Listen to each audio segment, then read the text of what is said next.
Hello, plant community. Thanks for tuning into Full of Foliage.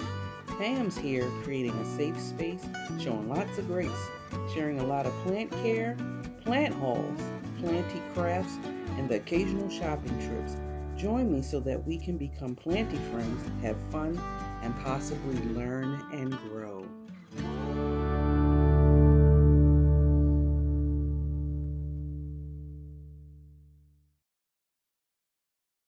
Hey guys, look at this beautiful Tycon Monstera. I tell you, it's something so magical about our variegated plant babies. Like, what intrigues us to be quick to try to find the next variegated thing, right? And I don't know, it's just so beautiful. So many different informations out there regarding variegated plants till it can be misleading information as well, and it can grow rapidly and quite quickly. And so in today's video, which will be an episode of Fact or Fiction, we will be talking about like 6 statements revolving around variegated plants. I'll share my perspective and encourage you guys to do the same. Now, if this seems like something that you would be interested in, please show support by giving big thumbs up, liking, and sharing to someone who either wants to be entertained or perhaps ready to hear some different perspectives. So let's just dive in. Okay, guys, so I have about 6 statements regarding variegated plants. I am going to share my perspective, and usually on Plant Fact or Fiction, the series that I've created, I usually kind of like stamp it as a fact or fiction. But today, on today's episode, I'm going to do a little twist, a little spin. I'm just going to provide my perspective, and then I'm going to encourage you guys. You tell me, is it fact or is it fiction? And because I didn't want to go with the fact or fiction just because I say it's fact or fiction doesn't necessarily make it so, right? So I hope that these perspectives are interesting enough for y'all. And like I said, please comment. So first statement, variegated plants need full sun to keep their color. Well, they don't really need full sun to keep the color. Now, granted, variegated leaves do have the more white, the less chlorophyll that the leaves have to photosynthesize, thus needing high light, but they don't need direct full sun. Full sun will actually scorch the leaves and stress the plant out so much till it will actually revert back.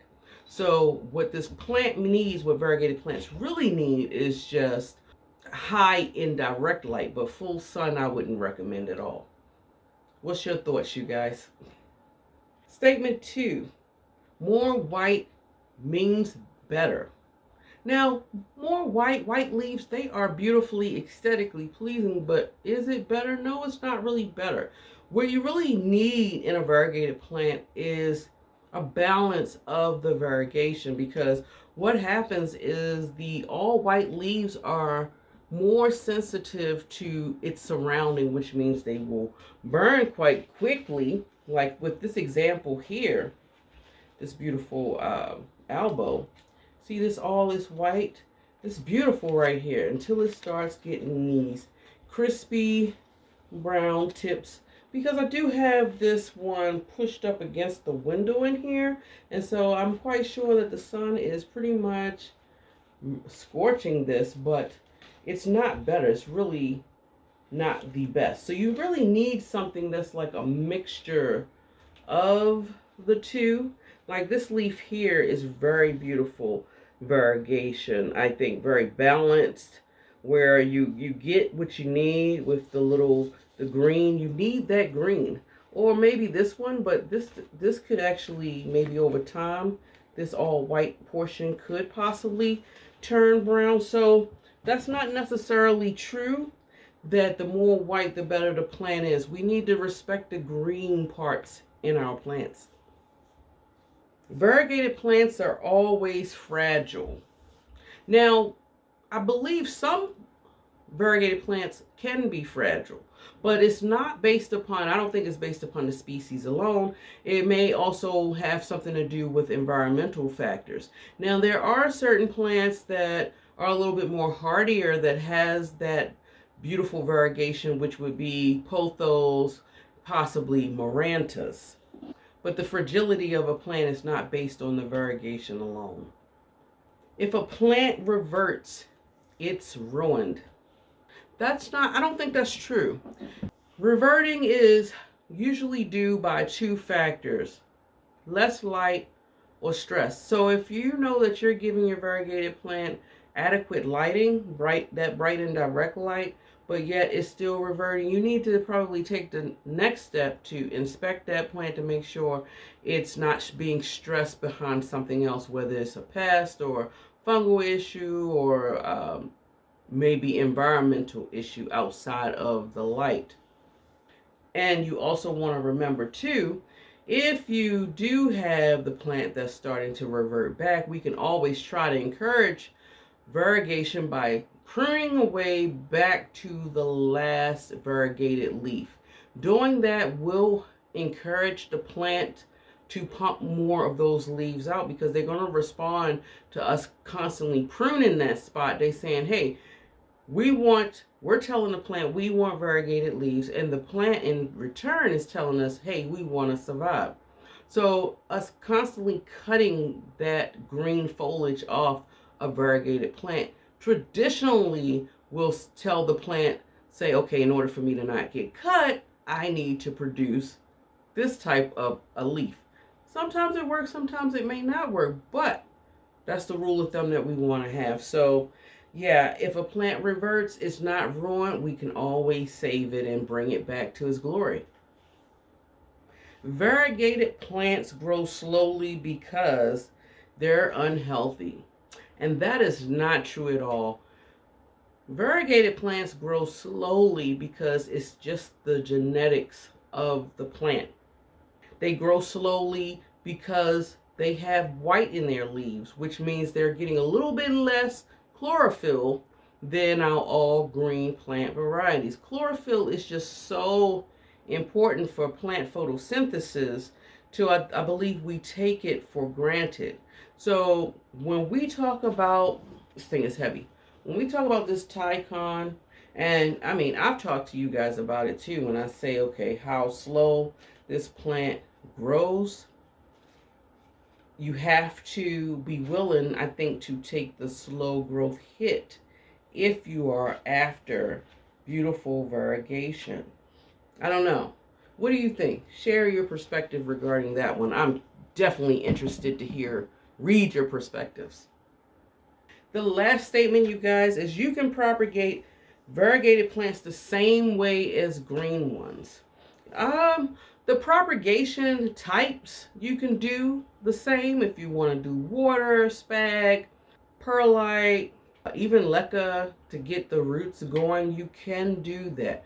But it is different because there are certain things you have to look out for. It's not like a all green variety where you can just snip between the internodes and just stick that thing in water, right? If you really are after that beautiful variegation, you want to keep in mind that the telltale sign of stable variegation is always in its stem. And I will go back to this elbow again, you guys. She is heavy. I had to take her out of the actual bottom vessel. Guys, look, it's crazy. But we're not here to talk about the roots. We are here to talk about the variegation. So I'm going to try to hold her up.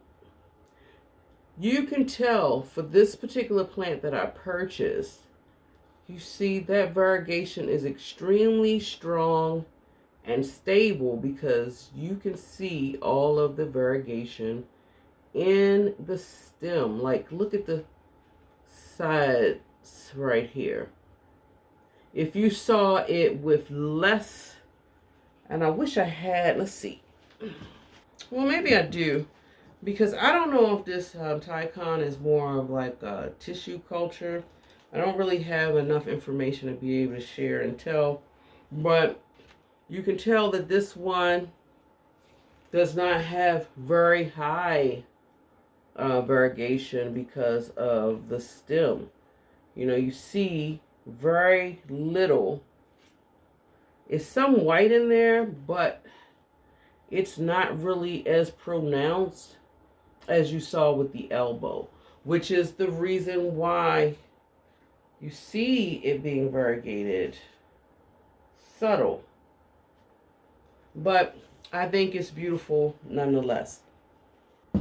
So when you do your propagations, you want to make sure you are selecting a very equally balanced stem that's connected to a node, which is important before actually trying to root it in the method of your choice.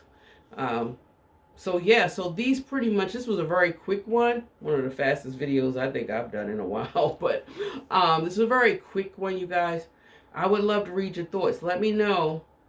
Do you agree with what some of the statements that I said? Do you want to add to the statements of what I said too? Because I think adding to the statements of what I said can give us an overall perspective of what to experience depending on where we live in the world. So I just think that this will open up an honest, in-depth conversation.